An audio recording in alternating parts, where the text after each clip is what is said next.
We are back in the shop, this time with the Gladiator. It's been quite a while since we had it in the shop and did projects on it because frankly, it's been a fantastic daily driver. The Cherokee has taken over Cassie's daily driving duties. It's lifted, it's driving great, and she's having fun with it. We're able to bring this baby in here and install a new set of long arms on it. This is Clayton Off-Road's new JL and JT long arm kit. So not only are we going to install these, we're gonna talk about some different options for long arms and why certain options might be best for you depending on your usage of the Jeep, your skill level, and of course the budget, how much you want to spend. There's a lot of options out there and we're going to touch on that briefly, but let's go ahead and get the Gladiator up in the air and start taking a look at what we're doing.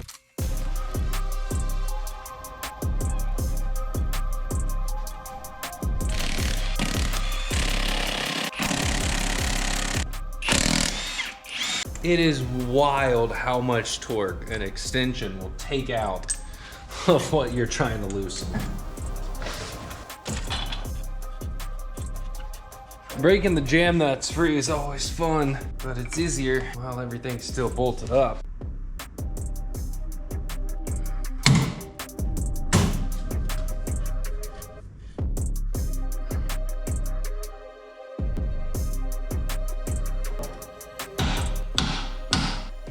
A quick example of the difference of short arms versus long arms is pretty apparent. You can tell from our axle side mount up to the original chassis side link mount. Now with the incorporation of our new long arm kit, we are moving our lower control arm mount to a spot here. Not only is the arm longer, but the angle is flatter, which is much easier for the suspension to absorb hits in the front, giving us a smoother ride, more usable amount of articulation, and overall just a better quality system. Before we even get started installing the long arms, there is a few things we have to do noted in the instructions from Clayton. We have to pull a section of the exhaust off. That way we can actually get to the bracket area to prep and weld it. We need to make sure we remove the cross member bolts and flip them around. We need to remove that plastic fuel skid cover. We can cut it and reattach it later, but that's gotta go. And then we have to prep the area and get ready to weld.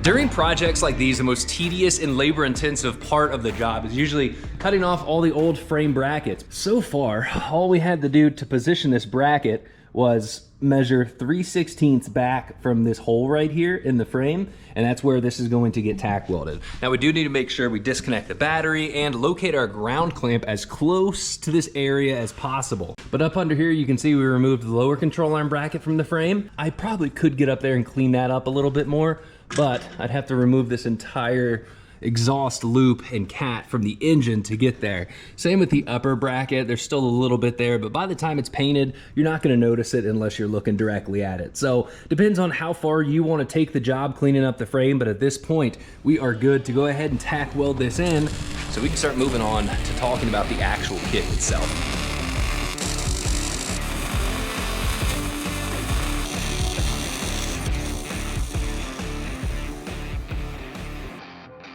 We've made pretty good progress on the install so far. I decided to go ahead and just weld the entire bracket in and then followed it up by painting the frame, all the bare spots from removing the metal as well as the bracket. So at this point, we are good to start hooking up our control arms. But first, I think it's time we actually take a look and talk about this kit. So like I mentioned earlier, this is the new long arm upgrade kit from Clayton Off-Road. This is for the JLs and JTs.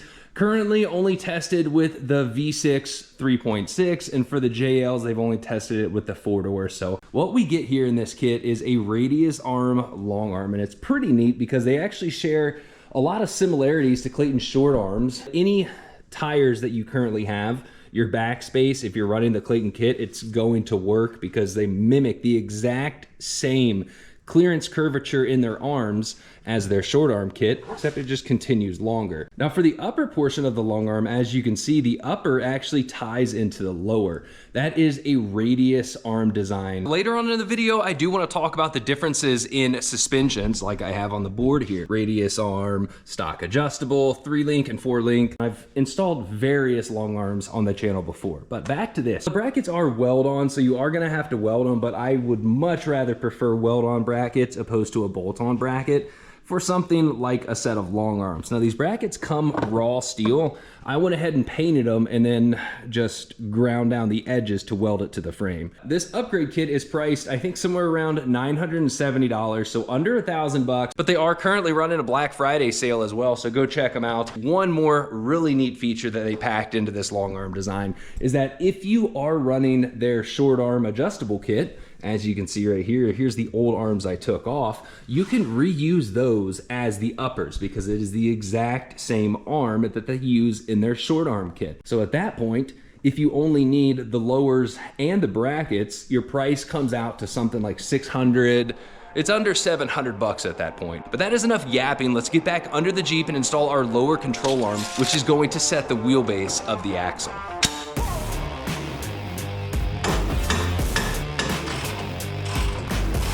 And with the lower installed, we can loosely attach the upper so we can start working on the other side.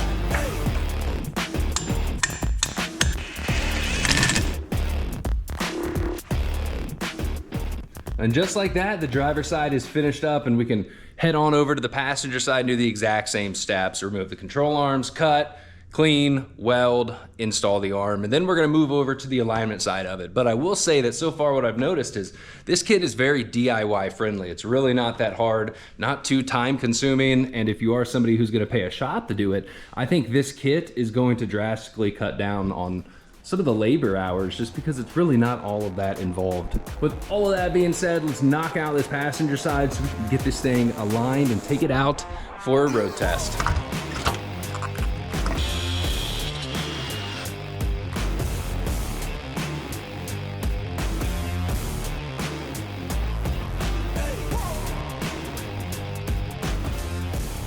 There's a few things that stand out in this bracket design that I really like. You know, the weld-on design is nice, but how it also wraps around the frame. What I've seen and a lot of people are starting to see is that welding on brackets to the JL and JT frames, the metal is just a lot thinner. And by the time you weld on a 1/4 inch bracket to it, the amount of heat you put in there and the thin amount of metal from these frames, it just rips right off. So this going under the frame and wrapping around it is much, much stronger. Plus these brackets, you can actually tell that the little, the kickoff plate and gusset holding the bracket on, the only spots it's welded in is where it was keyed into the bracket. So if anything's gonna twist, it's going to be this bracket because it's not welded on the corners and fully around. So this bracket would theoretically have some give before this bracket rips off the frame. That is just a guess. I'm not saying that's why they did that. That's just the only reason I could see it. And a lot of issues have been happening with people ripping weld-on brackets off the frame.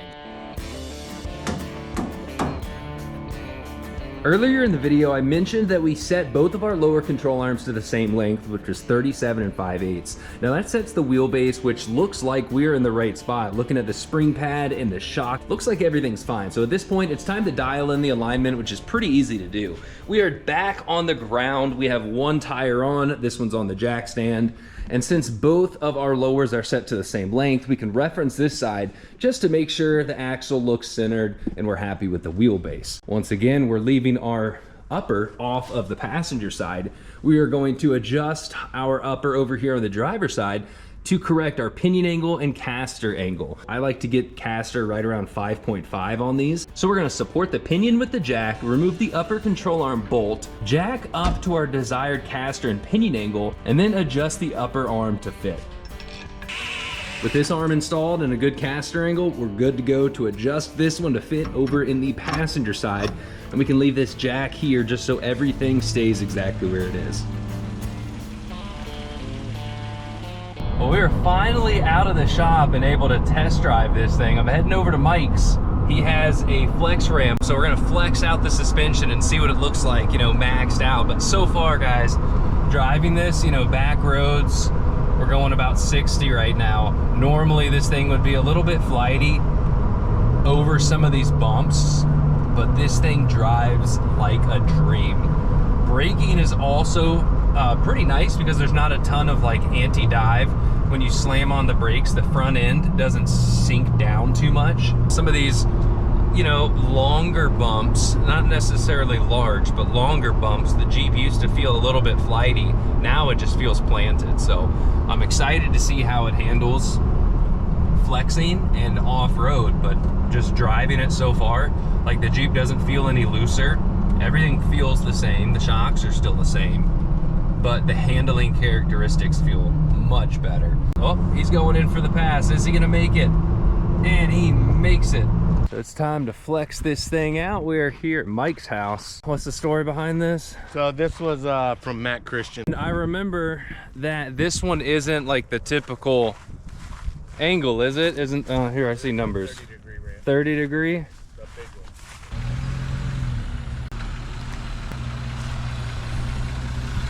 one. Brake line over here is good. You're out in the back. Come back a little bit. Back. Rear brake line's pretty tight. That's fine. I have it off the bracket there. Yeah. If it was bolted up, it'd be stretching it. So I need to get a new brake line for that. But let's see what we got under here. Yeah, I threw the skid plates back on this because I do want to see how it does wheeling. But this is actually a good shot to kind of see how everything. Oh yeah, there's plenty of room all up in there. Nice pinion angle. I like it. I'm gonna turn it around and back it up. It always looks so much better when you flex it out this way. So I mean, there's really no more flex than there was before, because the shock is what ultimately is gonna dictate the down travel. But like when this is at droop, the pinion angle is actually pretty good right now. There is plenty of room up here. Like you could probably run this with like a very, very low amount of lift. Cool deal, man. Time to bring the old Renegade on.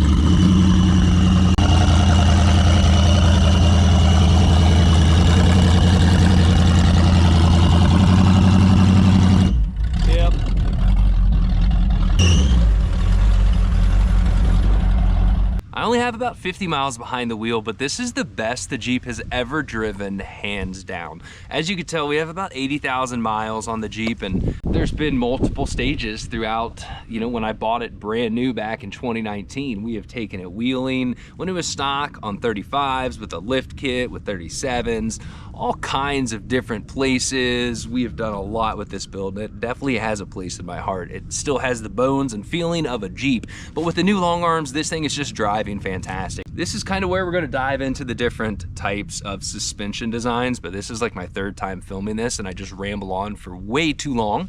This is not the video for that. Short and sweet. There's a lot of different long arm kits out there, all with different purposes. I was thinking about this JT and really, what are we doing with it? I want something that's going to ride really good on the street. I want something that flexes really well, and I want something that's going to hold up to years of abuse on the trails. A 3-link is great. That's what we run on the JKU. DIY 3-link front and rear. I suggest you go check out that video, and it's been great. A 3-link has a ton of articulation and flex, is practically bind free, but on the road it is going to tend to have those same characteristics and be a little bit loose unless you pair it with some fancy shocks and sway bars and whatnot. The JT, I don't need that. So radius arms are a long arm type that give us a very factory feel on the road. It's like the Ford Super Duties. They use a long arm radius style suspension on their Super Duty solid front axle, and those ride fantastic. Now on the flip side of that, at some of the extreme levels of off-roading, radius arms get a bad rep. One, bushings would wear out prematurely, and that was just due to rubber or poly bushings used in the past. These gyro joints from Clayton seem to hold up fantastic, and from what I can see, this radius arm at full flex, none of the joints are maxed out or super misaligned, so I think everything's gonna stay pretty happy. But another thing people will mention with radius arms is that they tend to unload, and what that means is at a very steep incline, the front suspension just practically lifts away from the body, and that's mostly due to the radius arm design not having that upper link attached to the chassis to suck it down.